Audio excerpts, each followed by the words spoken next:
आज लेक्चर में हम क्वेश्चन नंबर 15 से क्वेश्चन नंबर 18 तक सॉल्व करेंगे। क्वेश्चन नंबर 15 का A part, plot the zeros of each polynomial on a line together with the zeros of first derivative.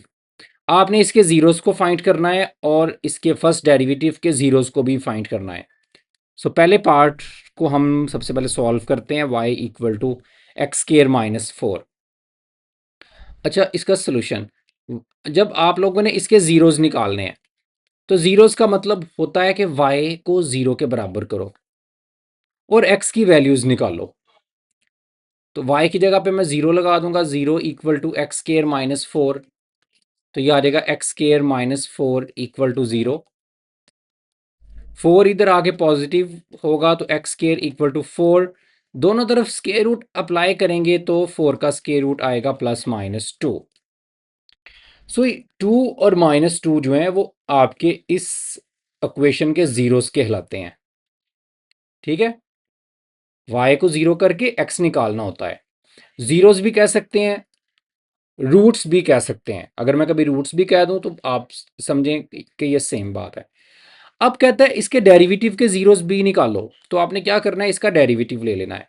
y derivative कितना आ जाएगा, x square का डेरिवेटिव आ जाएगा 2x, 4 का derivative आ जाएगा 0। बिल्कुल जैसे आपने y को जीरो करके जीरोस निकाले हैं ना y के, उसी तरह से y प्राइम को जीरो करके y प्राइम के जीरोस निकाले जा सकते हैं। तो इसको जीरो कर देंगे, जीरो इक्वल टू 2x या 2x इक्वल टू जीरो। 2 इधर मल्टीप्लाई हो रहा है, इधर आगे डिवाइड होगा, so x equal to zero by 2, वो जीरो आ जाएगा। तो ये आपका जीरो है y प्राइम का। आप इसे क्रिटिकल पॉइंट भी कह सकते हैं, जब डेरिवेटिव को जीरो करते हैं ना तो वो क्रिटिकल पॉइंट भी कहलाता है। इसलिए y प्राइम का जो जीरो है वो आपका होगा एक क्रिटिकल पॉइंट।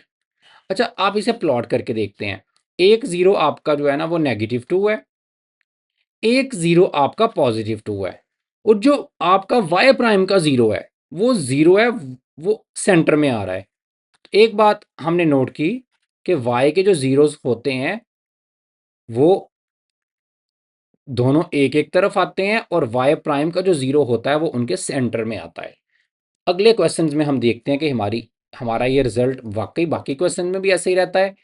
तो सेकंड पार्ट करके देखते हैं। तो सेकंड पार्ट में अगर मैं इसके जीरोस निकालना चाहता हूं तो मैं y को जीरो के इक्वल रखूंगा, zero equal to x square plus 8x plus 15, और इसके मैं फैक्टर बनाऊंगा x square plus 8x plus 15 के, क्या बनेंगे 5 3 15। So x square plus 5x plus 3x plus 15 equal to 0। इधर से x कॉमन निकाल लें तो उधर से 3 कॉमन निकाल लें तो x की दो वैल्यूज मिलेंगी आपको, एक -5, एक -3। सो -5 और -3 इसके जीरोस कहलाएंगे। अब मैं इसका डेरिवेटिव ले लेता हूं। सो y डेरिवेटिव इक्वल आ जाएगा एक्स स्क्वायर का डेरिवेटिव 2x प्लस 8, ठीक है, x का डेरिवेटिव 0, 15 का डेरिवेटिव सॉरी एक्स स्क्वायर का डेरिवेटिव 2x प्लस 8, एक्स का डेरिवेटिव 1 आएगा तो वो 8 ही रहेगा, 15 का डेरिवेटिव 0 आएगा। y प्राइम की जगह पे 0 लगाएंगे तो x की वैल्यू जो निकलेगी वो निकलेगी -4। इसे सॉल्व करके ये इसका 0 कहलाएगा y प्राइम का। अगर आप इन्हें प्लॉट करके देखें तो एक तरफ आपका -5 है, एक तरफ आपका -3 है, और जो y प्राइम का 0 है वो उन दोनों के दरमियान में है, बिल्कुल पहले क्वेश्चन की तरह। ठीक है, -3, -4, -5। सो y के जीरोस के दरमियान में y प्राइम का 0 जो है वो आता है। अगले क्वेश्चन में हम मजीद इसे कोशिश करेंगे, इसे देखेंगे कोई एक जनरल रिजल्ट भी बनता है कि नहीं बनता। अच्छा, पार्ट नंबर 3 में y इक्वल है x³ माइनस 3x² प्लस 4, और इसकी फैक्टराइजेशन करके वो भी उसने साथ ही हमें दे दी है, क्योंकि वो फैक्टराइजेशन नहीं चेक करना चाहता, वो कोई और हमारे से जीरोस के बारे में नॉलेज हमारा चेक करना चाहता है, इसलिए उसने फैक्टराइजेशन मुझे खुद ही दे दी है क्वेश्चन के अंदर ही। तो हम इसे देखते हैं। सोल्यूशन। तो देखिए पहले हम y के ज़ीरोज़ निकालते हैं। सो y को ज़ीरो करेंगे, सो ज़ीरो इक्वल टू, तो मैं इसको नहीं लिखता, इसकी फैक्टराइजेशन दी है ना उसने, मैं उसी को लिखता हूं। एक ही बात है, ये और ये बराबर है, तो यहां तो x प्लस वन जीरो के बराबर होगा या x माइनस टू का स्केयर जीरो के बराबर होगा। इधर से x की वैल्यू नेगेटिव वन आ जानी है, सही है। इधर से x की वैल्यू आपके पास आ जानी है तो हमारे पास सिर्फ दो जीरोस निकले, क्यों? इधर से माइनस टू का स्केयर है, तो ये इधर से आपके पास रिपीटेड रूट्स आ रहे हैं, यानी कि x माइनस टू का स्केयर आपको x equal to two, x equal to two एक रूट दो दफा प्रोवाइड करता है। देखें वाला कैसे, जब आप दोनों तरफ स्केयर रूट लोगे ना, तो इस तरह से x माइनस टू इक्वल, इधर स्केयर रूट स्केयर से कट जाएगा और उधर आएगा plus minus zero. x minus to को या तो आप प्लस जीरो करोगे या x माइनस टू को आप नेगेटिव जीरो करोगे। इधर से भी आंसर टू आएगा, नीचे से भी टू आएगा, सो दोनों दफा आंसर टू ही आना है। अच्छा, अब इसका डेरिवेटिव लेते हैं, y डेरिवेटिव। अब डेरिवेटिव इधर से लेना मुश्किल है, तो वो हम इधर से ले लेते हैं, है तो बराबर ही है ना दोनों। एक्स क्यूब का डेरिवेटिव आएगा थ्री एक्स स्केयर माइनस, इसका डेरिवेटिव आएगा सिक्स एक्स, फोर का डेरिवेटिव जीरो। वाई प्राइम को जीरो करेंगे तो three x square minus six x, इधर से x कॉमन आ जाएगा, बल्कि थ्री भी कॉमन आ जाएगा, x minus two equal to zero. Three इधर आके डिवाइड होगा तो जीरो बाई थ्री जीरो ही आ जाएगा, so zero equal to x into x minus two. अब या तो x जीरो के बराबर होगा या x माइनस टू जीरो के बराबर होगा, तो इधर से x की वैल्यू टू आ जाएगी। तो एक बात नोट करें, y प्राइम का जीरो और y का जीरो दोनों एक जैसे हैं। ये तब होता है जब आपकी इक्वेशन पॉलिनोमियल, ठीक है, पॉलिनोमियल फंक्शन हो आपके पास और रूट्स आपके पास हों रिपीटेड। उस केस में y का जीरो और y प्राइम का जीरो आपस में मैच कर जाते हैं। अगर आप इन्हें प्लॉट करोगे तो प्लॉट कैसे होगा, एक आपका माइनस वन है, जीरो वन, एक टू है और एक जीरो है। आप देख सकते हैं माइनस वन और टू के दरमियान में एक y प्राइम का जीरो आ रहा है जैसे पहले था, लेकिन एक y प्राइम का जीरो और y का जीरो मैच कर रहा है, ठीक है। तो ये रिपीटेड रूट्स के केस में होगा हमेशा।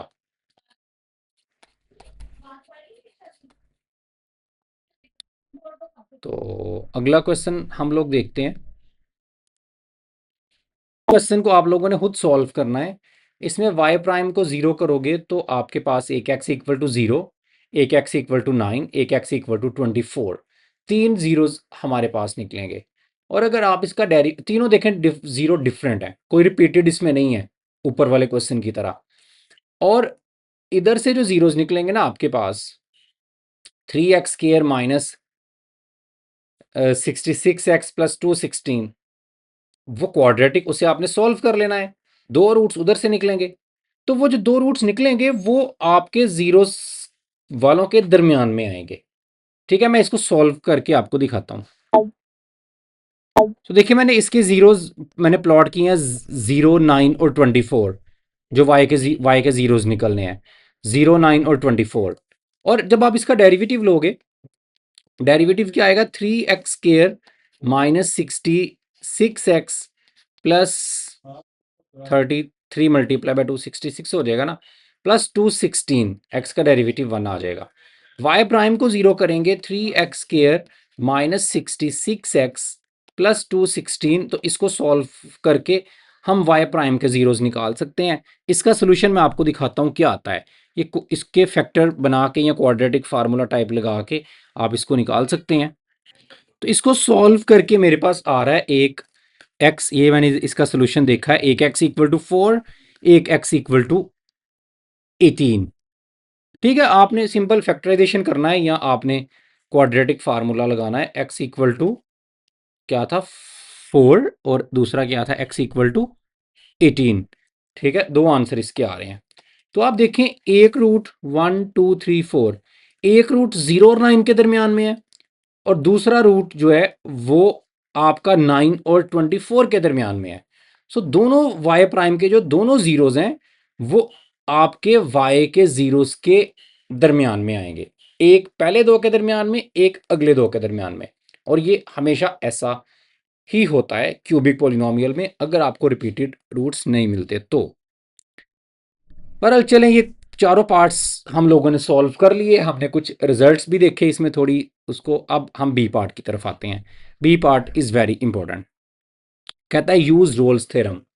रोल्स थ्योरम को कहता है यूज करो और प्रूफ करो कि बिटवीन एवरी टू जीरोज कि कोई भी पोलिनोमियल है, ये वाली इस टाइप की एन डिग्री की पोलिनोमियल उसने लिखी है, कहता है उसके दो जीरोस के दरमियान में there lie a zero of this, in इसके दो जीरोस के दरमियान में एक जीरो इसका आएगा। आप एक बात नोट करो, ऊपर आपके पास एक फंक्शन है, नीचे उसका डेरिवेटिव है। ये इसी का डेरिवेटिव अगर आप देखो ना, पावर शुरू में पावर में से एक माइनस, पावर शुरू में पावर में से एक माइनस, पावर और ए नॉट का डेरिवेटिव जीरो। तो इसका, तो हम यही बात जो हम पिछले चारों पार्ट्स में देखते आए हैं कि कोई भी पोलिनोमियल के जब दो जीरोस निकालते हो ना आप, तो उसके जो भी दो जीरोस निकलते हैं तो जो उसका डेरिवेटिव का जीरो होता है वो उनके दरमियान में आता है। आप इधर देख भी सकते हैं कि आपके पास ये फंक्शन पोलिनोमियल थी, इसके दो जीरोस हमारे पास ये निकले, तो इसके जो डेरिवेटिव का जो जीरो था वो उनके दरमियान में आया। तो कहते हैं हर दो जीरोस के दरमियान में एक डेरिवेटिव का जीरो आएगा, हर दो जीरोस के दरमियान में एक वाई प्राइम डेरिवेटिव का जीरो जो है वो आपके पास आएगा। ये चीज अब हम लोग प्रूव करना चाहते हैं। पहले हम सिर्फ अपने क्वेश्चन से ऑब्जर्व, पहले उसने देखे ऑब्जर्व करवाई है, फिर उसने हमें वो क्वेश्चन करने के लिए दे दिया है। तो देखिए उसने बात की है बिटवीन एवरी टू जीरोस के जो पोलिनोमियल है उसके पास दो जीरोस हैं, ये मुझे गिवन है। देखे ना, between every two zeros of कि इसके दो जीरोज अगर मेरे मुझे पता हो, उनके दरमियान में एक जीरो होगा इसका, ये बात मैंने प्रूफ करनी है। तो हम लोग लेट कर लेते हैं कि लेट अल्फा और beta are two zeros of f of x. तो जब आप एफ ऑफ अल्फा निकालोगे तो आंसर क्या आएगा? जीरो। देखें, ये था ना आपके पास क्वेश्चन पहला, टू इसका जीरो है, हमने फाइंड किया है। इसका मतलब है अगर आप इधर x की जगह पर टू लगा दोगे ना, मैं इसको ऐसे लिख देता हूं, f of x equal to x square minus four. Y की जगह पे मैं एफ ऑफ एक्स लगा देता हूं, पॉलिनोमियल है। अगर आप x की जगह पर टू लगाओगे तो टू का स्क्वायर फोर, फोर में से फोर बाकी जीरो, आंसर जीरो आएगा। क्यों? क्योंकि मुझे पता है टू इसका जीरो है और माइनस टू भी इसका जीरो है ना, तो माइनस टू लगाओगे अगर x की जगह पे तो फिर भी आंसर जीरो आएगा। तो जो जीरोज होते हैं अगर उन्हें जाके x की जगह पर पुट कर दिया जाए तो वो सॉल्व होने के बाद आंसर जीरो देते हैं। सही है, वही मैं कॉन्सेप्ट यूज कर रहा हूं कि अगर इसके दो जीरोस का आपको पता है जिनको मैंने अल्फा और बीटा कह दिया है, तो आप इधर अल्फा लगाओगे ना एक्स की जगह पे, तो इधर जिधर जिधर एक्स है उधर उधर अल्फा आ जाएगा और सारा सॉल्व करने के बाद आंसर लाजमी तौर पे जीरो आएगा। अगर आंसर जीरो नहीं आएगा तो अल्फा आपका जीरो भी नहीं माना जाएगा इसका। अच्छा, इसी तरह बीटा भी इसका जीरो है, तो आप अगर एक्स की जगह पे बीटा लगा दोगे ना तो भी आंसर इसका क्या आएगा? बीटा लगाने से, सारा सॉल्व करने से आंसर जीरो के बराबर आना चाहिए। तो ये है डेफिनेशन ऑफ जीरो। ओके, अब एफ ऑफ अल्फा भी जीरो है, एफ ऑफ बीटा भी जीरो है, तो एफ ऑफ अल्फा इक्वल होगा एफ ऑफ बीटा के। सही है ना, सेम है ना दोनों का आंसर, इसका मतलब है दोनों आपस में बराबर हैं। फंक्शन आपका पॉलिनोमियल है, इसका मतलब है कि number one, F is continuous. Polynomial हमेशा कॉन्टिन्यूस होती हैं। किस किस इंटरवल में कॉन्टिन्यूस? अल्फा से लेके बीटा वाले इंटरवल में, इस रूट से लेके इस रूट तक। रीजन हम बताना चाहें तो बता दें, polynomials are always continuous. Number 2, f is differentiable. किस इंटरवल में? अल्फा से बीटा ओपन इंटरवल में.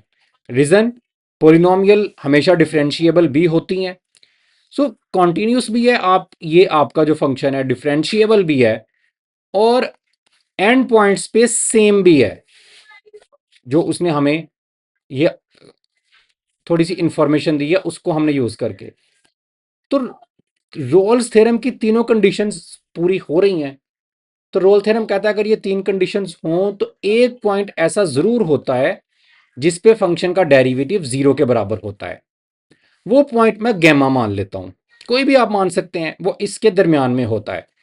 तो अल्फा और बीटा के दरमियान में मैं गैमा ले लो या आप सी ले लो, जो भी आप लेना चाहते हो, जिस पे फंक्शन का डेरिवेटिव 0 के बराबर होगा. ये रोल थ्योरम को मैं अप्लाई कर रहा हूं. सो एक पॉइंट ऐसा जरूर होगा जिस पे फंक्शन का डेरिवेटिव 0 के बराबर होगा और वो गैमा होगा किधर से? अल्फा और बीटा के दरमियान से. सही हो गया. इसका मतलब है कि गैमा रूट बन गया, ये अल्फा है ये बीटा है, उनके दरमियान में गैमा आना चाहिए था ना. यही हम प्रूफ करना चाहते थे कि अल्फा और बीटा के दरमियान में डेरिवेटिव का एक रूट होता है. तो देखो डेरिवेटिव के अंदर पुट करने से 0 आ रहा है, तो गैमा आपके फंक्शन के डेरिवेटिव का रूट है या 0 है. तो गैमा 0 बन गया आपके एफ डेरिवेटिव का अल्फा और बीटा के दरमियान में से. यही बात हमने लोगों ने प्रूफ करनी थी. Hence proofed. Hence proofed. और आपको पता है कि एफ हमने बेसिकली प्रूफ क्या करना था? हमने प्रूफ करना था इसके इनके दरमियान में इसका 0 होगा. तो इसके दो मैंने अल्फा और बीटा मानने हैं. तो मैंने ये प्रूफ किया है कि इन उनके दरमियान में गैमा एक रूट है एफ डेरिवेटिव का. तो ये एफ डेरिवेटिव ही है. तो हम ये कह सकते हैं कि गैमा जो है वो बेसिकली क्या है? Is root of f derivative कह दें या आप ये कह दें n x n minus one a n minus one, पहले लिख दें आप जो भी डेरिवेटिव का आंसर है. ठीक है, a n minus one x n minus one plus n minus one a n minus two x n minus two. Derivative क्या आएगा? एन एन ए एन आएगा. पहले एन ए एन, इधर ए एन आएगा. N a n n a n x n minus one plus इसका derivative क्या होगा? Power n minus one शुरू में, a n minus one x n minus two and so on, और last में आएगा ए वन. क्योंकि ए नॉट का डेरिवेटिव 0 होगा और इससे पहले ए वन एक्स आना है, इसके पहले वाला कॉफिशिएंट जो है, जो टर्म है. तो एक्स का डेरिवेटिव 1 होगा तो ए वन बचेगा. तो या हमें गैमा जो है वो रूट मिल गया अल्फा और बीटा के दरमियान में. इसका कह दें या एफ डेरिवेटिव का कह दें, एक ही बात है क्योंकि ये फंक्शन का डेरिवेटिव ही है. तो ये आप अगर एक्सप्लेनेशन देना चाहते हैं तो सही है, वरना इधर भी हैंस प्रूफ्ड लिखना चाहते हैं तो वो भी सही है, वो बल्कि ज़्यादा सही है. ओके, अगले क्वेश्चन की तरफ आते हैं. अच्छा, नेक्स्ट क्वेश्चन नंबर 16 वो इन्हीं को लेके चल रहा है अभी तक. कहते हैं suppose that f second derivative is continuous on the interval a to b. आपका सेकंड डेरिवेटिव जो है वो कॉन्टिन्यूस है and f has 3 zeros in the interval. और एफ के पास 3 जीरोस हैं, यानी कि 3 रूट्स हैं उस इंटरवल में. कहता है show that f second derivative has at least 1 zero in a b. कहता है सेकंड डेरिवेटिव के पास कम से कम एक जीरो जरूर होगा उसी इंटरवल में, ओपन इंटरवल में. कहता है जनरलाइज करें दिस रिजल्ट को, अपने रिजल्ट को जनरल भी बयान करें कि क्या होगा. अच्छा देखें, इसका सोल्यूशन देखें. 16 क्वेश्चन है ना कि 17 है? 16 है. देखें, एफ के पास 3 जीरोस हैं, एफ हैज 3 जीरोस, ये मुझे गिवन है इंटरवल ए से बी तक. लेट कर लेते हैं कि उन जीरोस को आप कोई नाम दे दें, जैसे ऊपर अल्फा बीटा बोला था, इधर भी कुछ बोल दें. हम कह देते हैं एक x1 है, एक x2 है, एक x3 है. ठीक है, तीनों जीरोस को मैंने एक एक नाम दे दिया. अगर x1 0 है तो ऊपर जैसे मैंने बताया है तो f ऑफ x1 क्या आंसर देगा? 0। फंक्शन में पुट होके वो आंसर 0 देता है। x2 भी 0 है तो f ऑफ x2 भी आंसर क्या देगा? 0। x3 भी फंक्शन का 0 है तो f ऑफ x3 का आंसर भी क्या आएगा? 0। अच्छा, अब f of x1 f of x2 दोनों 0 के बराबर हैं तो आपस में भी बराबर होंगे। f of x1 equal to f of x2। अब फंक्शन आपका कॉन्टिन्यूस है। जब भाई सेकंड डेरिवेटिव अगर कॉन्टिन्यूस है तो फिर फंक्शन भी कॉन्टिन्यूस होगा और फंक्शन आपका डिफरेंशिएबल भी है। क्यों? क्योंकि आपने सेकंड डेरिवेटिव निकाला है, बट डिफरेंशिएबल था तो सेकंड डेरिवेटिव उसने कैलकुलेट कर लिया ना, जो उसने कहा F second derivative is continuous और उसके पास रूट्स होंगे। ठीक है, तो आपका फंक्शन कॉन्टिन्यूस भी है, डिफरेंशिएबल भी है और एंड पॉइंट्स पे x1 से लेके x2 तक एक जैसा भी है। तो देयर एग्जिस्ट एक c1 एग्जिस्ट करेगा x1 से लेके x2 तक जिस पे फंक्शन कॉन्टिन्यूस डिफरेंशिएबल है और सेम भी है। तो x1 से x2 तक एक पॉइंट एग्जिस्ट करेगा रोल थ्योरम के मुताबिक जिस पे फंक्शन का डेरिवेटिव किसके बराबर होगा? 0 के बराबर होगा। सही हो गया। इसी तरह से इधर से भी लिखते हैं, f ऑफ x2 भी 0 है, f ऑफ x3 भी 0 है। इसका मतलब है f ऑफ x2 इक्वल होगा f ऑफ x3 के बराबर होगा ना। दोनों का आंसर 0 है तो आपस में बराबर होंगे, फिर एक जैसा आंसर दे रहे हैं। फंक्शन आपका कॉन्टिन्यूस है, फंक्शन आपका डिफरेंशिएबल है, डेरिवेटिव आप उसने बोला है निकलता है तो एग्जिस्ट करता है, एंड पॉइंट्स पे सेम है तो रोल थ्योरम की तीनों कंडीशंस पूरी हैं। सो एक पॉइंट ऐसा जरूर होगा किधर से, जिस पे जिन पे आपका फंक्शन सेम है x2 से लेके x3 तक। ठीक है, दरमियान में एक पॉइंट जरूर होगा जिस पे डेरिवेटिव 0 के बराबर होगा। So there exist between x1 x2 के फंक्शन का डेरिवेटिव उस पे क्या होगा? 0 के बराबर होगा। अच्छा, अब आगे चलते हैं। f डेरिवेटिव c1 भी 0 के बराबर है, f डेरिवेटिव c2 भी 0 के बराबर है। इसका मतलब है कि f डेरिवेटिव c1 इक्वल हो गया f डेरिवेटिव c2 के। दोनों 0 के बराबर है, आपस में भी बराबर होंगे। सो पहले आपके पास था x1 x2 x3, c1 इधर से मिला, c2 इधर से मिला। अब इस पे और इस पे फंक्शन का डेरिवेटिव 0 के आपस में क्या है? इक्वल है। अगर फंक्शन कॉन्टिन्यूस है तो f डेरिवेटिव भी कॉन्टिन्यूस है, f डेरिवेटिव आपका डिफरेंशिएबल भी होगा। बोला ना उसने सेकंड डेरिवेटिव आपका कॉन्टिन्यूस है, इसका मतलब है फर्स्ट डेरिवेटिव भी कॉन्टिन्यूस होगा और डिफरेंशिएबल तो है ही। डेरिवेटिव आपके पास अगर सेकंड निकल आया है इसका मतलब है फर्स्ट भी निकला होगा तो सेकंड आपके पास निकला है ना। तो हमें ये पता चला कि फंक्शन आपका एफ प्राइम कॉन्टिन्यूस भी है,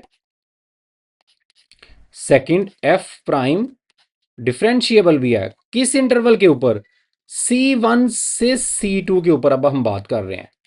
ठीक है, और कौन डिफरेंशिएबल किस पे है? C1 से, और एंड पॉइंट्स पे सेम भी है। तो कहता है एक पॉइंट ऐसा जरूर होगा जिस पे फंक्शन का डेरिवेटिव 0 होगा। सो एक पॉइंट D एग्जिस्ट करेगा इनके दरमियान में, जो जिन पे अब आपका फंक्शन सेम हो रहा है, इनके दरमियान में एक पॉइंट ऐसा जरूर होगा जिस पे फंक्शन का डेरिवेटिव 0 के बराबर होगा। अब फंक्शन आपका पहले से ही एफ प्राइम है, एफ प्राइम एंड पे सेम है, एफ प्राइम कॉन्टिन्यूस है, एफ प्राइम डिफरेंशिएबल है, तो फंक्शन का डेरिवेटिव 0 के बराबर होना है। तो फंक्शन पहले से ही प्राइम में है तो जब उसका डेरिवेटिव लोगे तो वो डबल डेरिवेटिव आ जाएगा, वो डी के ऊपर 0 के बराबर होगा, डी इनके दरमियान में कहीं होगा। इसका मतलब है कि सेकंड डेरिवेटिव को एक रूट मिल गया डी। भाई यही तो हम लोगों ने प्रूफ करना था कि सेकंड डेरिवेटिव के पास एटलीस्ट 1 0 जरूर होगा। तुमने प्रूफ कर दिया सेकंड डेरिवेटिव के पास एटलीस्ट 1 0 है। ठीक है, तो और वो डी किसके दरमियान में आया है, x1 से लेके x3 के दरमियान में है, इनके दरमियान में भी है। लेकिन अगर हम अपने बात करें तो टोटल तो पूरे इंटरवल की बात के उन पूरे, बल्कि ए और बी के दरमियान में कह सकते हैं, ठीक है, क्योंकि ए और बी इंटरवल था जिसके दरमियान में आपके जीरोस थे। फिर उन जीरोस को लेके मैंने C1 C2 बने मीन रोल्स थ्योरम से, और उनके दरमियान में डी बना। तो जो डी है ये C1 और C2 के दरमियान में तो है ही, मैं सेम टाइम में कह सकता हूं कि डी आपका ए और बी के दरमियान में भी है, ठीक है। सो ए और बी के दरमियान से आपको एक ऐसा नंबर डी मिल गया जो सेकंड डेरिवेटिव का रूट बन रहा है। अच्छा, कहते हैं आप जनरलाइज भी करो कि ये तो एक मिला। अब हम कहते हैं कि जितने अगर अगर आपके फंक्शन के पास अगर हो ना आ, 4 जीरोस, तो डेरिवेटिव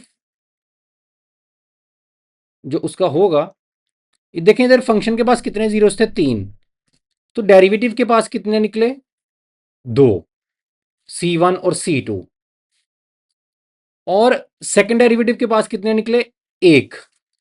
अगर फंक्शन के पास 4 हों तो डेरिवेटिव के पास 3 निकलेंगे और सेकंड डेरिवेटिव के पास 2 निकलेंगे। तो इस तरह से फंक्शन के पास अगर हो ना n जीरोस तो डेरिवेटिव के पास निकलेंगे n-1 जीरोस और सेकंड डेरिवेटिव के पास निकलेंगे n-2 जीरोस, इस तरह से। तो मैं आपको इसको जनरलाइज करके बताता हूं कि आपके पास क्या बनेगा। तो हम ये कहते हैं कि अगर फंक्शन के पास n जीरोस है ना, अगर टोटल, तो f डेरिवेटिव के पास n-1 जीरोस, यानी कि डेरिवेटिव लेने से एक जीरो कम हो जाता है। तो f सेकंड डेरिवेटिव के पास n-2 जीरोस, जैसे मैंने इधर बताया है। थर्ड डेरिवेटिव के पास n-3 zeros and so on. के डेरिवेटिव अगर आप लेते हो तो n-k जीरोस उसके पास होंगे। ये हम जनरल एक रिजल्ट बना लेते हैं। अगर आपको किसी जगह पे अगर आप बताना चाहते हैं डायरेक्ट, तो हम इस तरीके से बता सकते हैं।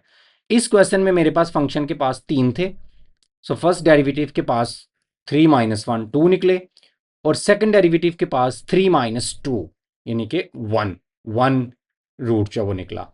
सो इसी से मैंने ये रिजल्ट जो थोड़ा सा ऑब्जर्व किया है। सो अगले क्वेश्चन की तरफ आते हैं। अच्छा, ये क्वेश्चन नंबर 17, ये एक वेरी इंपॉर्टेंट क्वेश्चन है। कहता है show that if second derivative greater than 0। कहता है अगर सेकंड डेरिवेटिव आपका पॉजिटिव हो थ्रू आउट द इंटरवल, पूरे इंटरवल में कहीं भी नेगेटिव नहीं है, यानी कि इंक्रीजिंग है, सॉरी इंक्रीजिंग नहीं है, फर्स्ट डेरिवेटिव नहीं है, सेकंड डेरिवेटिव है। तो आपका सेकंड डेरिवेटिव पूरे इंटरवल में पॉजिटिव है, then f derivative has at most 1 zero. तो कहता है एफ डेरिवेटिव के पास ज्यादा से ज्यादा सिर्फ एक जीरो होगा उस इंटरवल में। तो वो भला क्या कहना चाह रहा है, वो कहता है कि अगर आपका 17 क्वेश्चन है ना, सेकंड डेरिवेटिव ग्रेटर देन 0 है पूरे इंटरवल में, तो एफ डेरिवेटिव के पास एटमोस्ट 1 जीरो, इसके पास ज्यादा से ज्यादा एक जीरो होगा। ठीक है, हम इसे प्रूफ करके देखते हैं। बड़ा सिंपल सा प्रूफ है, देखें इसका क्वेश्चन आप उधर से देख लें। हम ऐसा करते हैं, हम लेट करते हैं कि एफ डेरिवेटिव हैज 2 जीरोस, या 2 जीरोस नहीं कहते, मोर देन 1 जीरोस। उसने कहा ना ज्यादा से ज्यादा एक होगा, एक से ज्यादा नहीं होगा। तो मैं कहता हूं f derivative has more than 1 zeros.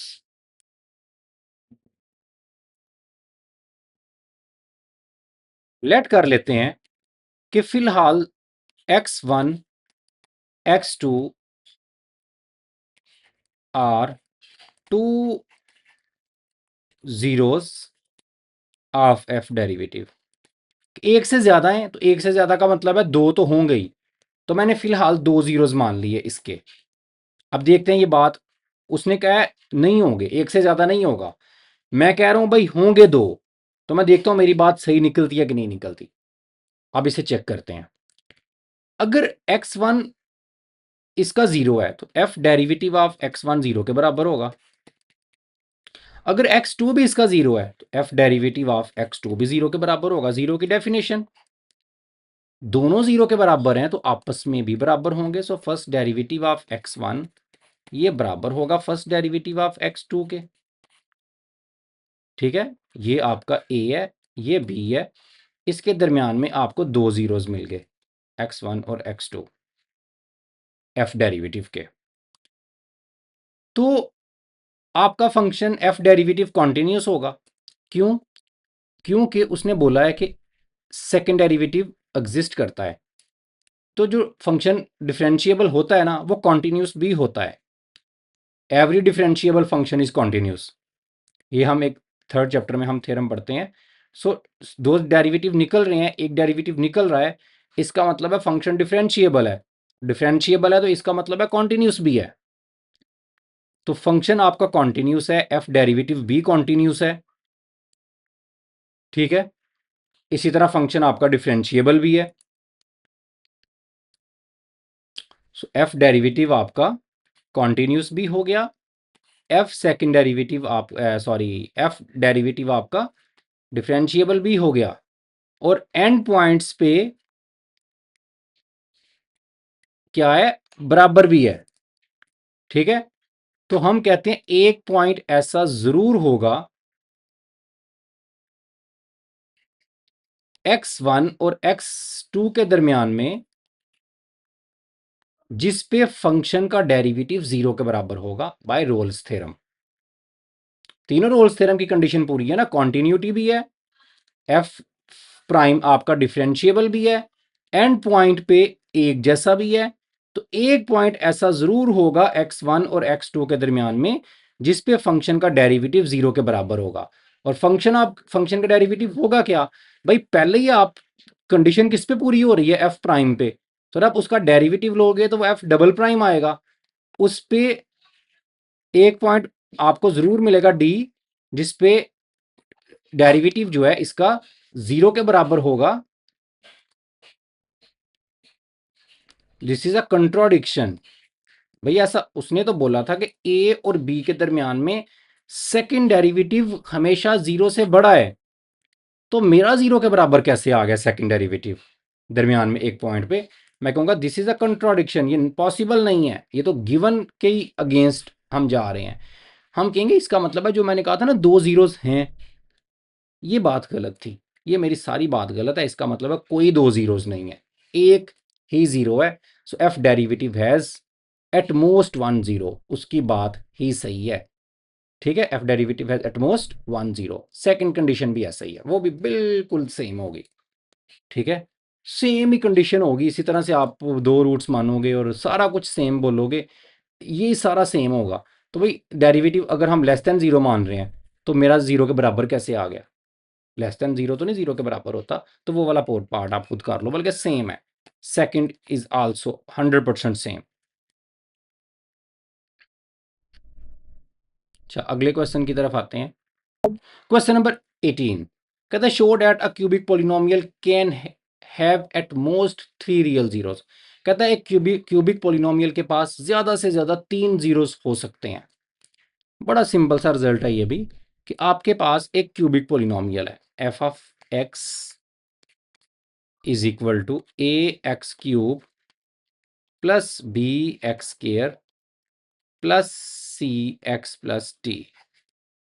इसके पास ज्यादा से ज्यादा कितने जीरोस हो सकते हैं, तीन रियल जीरोस।